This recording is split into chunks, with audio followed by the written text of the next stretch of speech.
بسم الله الرحمن الرحيم. السلام عليكم، في حالكم اليوم؟ عشاق مسك الابيض نبي نعطيكم معلومه، اللي هي ان في عطور واجد راهو فيهن رائحه مسك الابيض موجوده في القاعده بتاع العطر. كما تقولي تجي الواجهه بتاع العطر، بعدين قلب العطر، بعدين يجي ريحه مسكيه ناعمه. هذا هو مسك الابيض. انا يستخدم المسك الابيض في العطور واجد لان هو مثبت ويدمج بين النوتات العطريه. لان في ما حد يحسبوا المسك الابيض هو بروحه مش موجود في العطور، لا، العطور فيه نوتات واجد. وعطر مرتكز في القاعده بتاعته مسك ابيض، اللي هو ضارب ترند عندنا الفتره الاخيره، اللي هو عطر جولييت. بتكرار حرف الميم. العطر الحق جورماند، فيري سكسي، جذاب، عرايسي، انسات، مدامات، عادي اللي حاب يلفت انتباه، وعطر بصدق يعني مغري جدا. عطرنا الثاني جديد اللي هو عطر اسمه دو سون. العطر الشركه فرنسيه طبعا، هي شركه ديباتيك. دو سون كما تقول بالانجليزي بتاع دو ذس. الجميل في العطر هذا فكرته انه هو مديور بفكره الزهور اليابانيه. كله فيه زهور بيضاء، كله مليان ورد وزهور. العشاق طبعا ورد وزهور، زهري العطر بامتياز.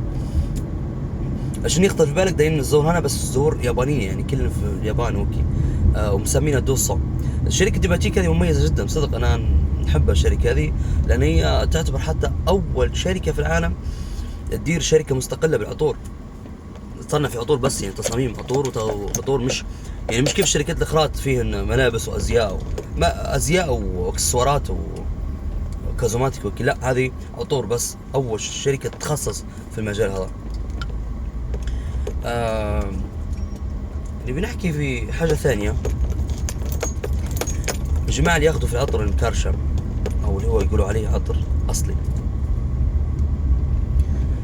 علاش تاخذ في العطر الاصلي؟ شن السبب يعني؟ انت عارف ان اصل العطور زيتي؟ انت عارف ان الاصل، هنرد الاصل بدايه بكل العرب ان هم داروا العطر زيتي،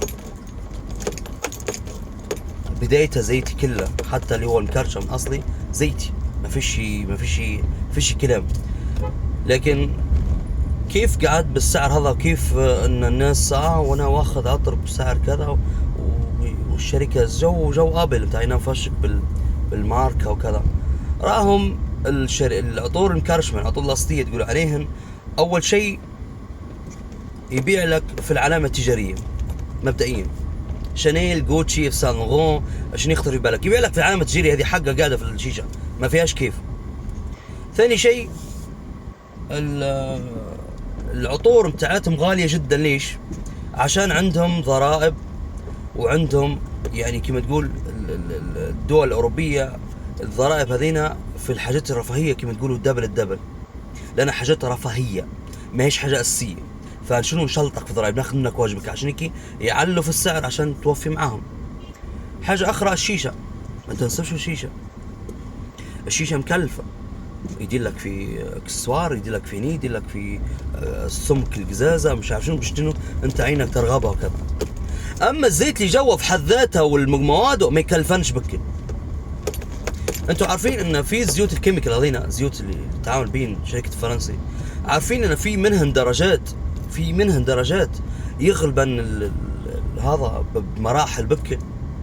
الزيتي هذا انا موفره لك، تمام، بالكميه اللي تبيها انت وبالسعر اللي تبيه انت، وموفر لك تخوض تجربه عطريه حقها 100 جنيه، حق 55 جنيه، موفر لك تجربه بدل ما تاخذ ب 1200 بالعقل، يعني بدل ما تاخذ ب 5000 عطر، بدل ما تاخذ ب 2000.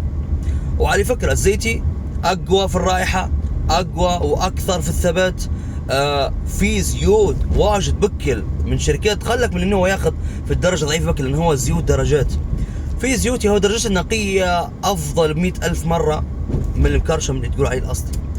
يا جماعه الزيوت بطبيعتهن راهن كيميائيات كلن، حتى في الاصلي كيميائي كيما تبيها. بعلمي بتاريخي بكذا، راهم من 1700 تقريبا، ولا من 1705 1710 موقفين على المكونات الطبيعيه. من نادر بعض الشركات بكر تدير في العطر مكونات طبيعيه عشان ترضي في طبقات معينه جدا، طبقه استقراطيه فوق بكر. لكن انت ما فيش كيميائي، هذا تبي ولا ما تبيش، فرق درجات. لكن نقي وفيه العطور اللي هن فيه المكونات الطبيعيه كلها، ما فيش الكلام هذا، ما فيش، كلها كيميائي.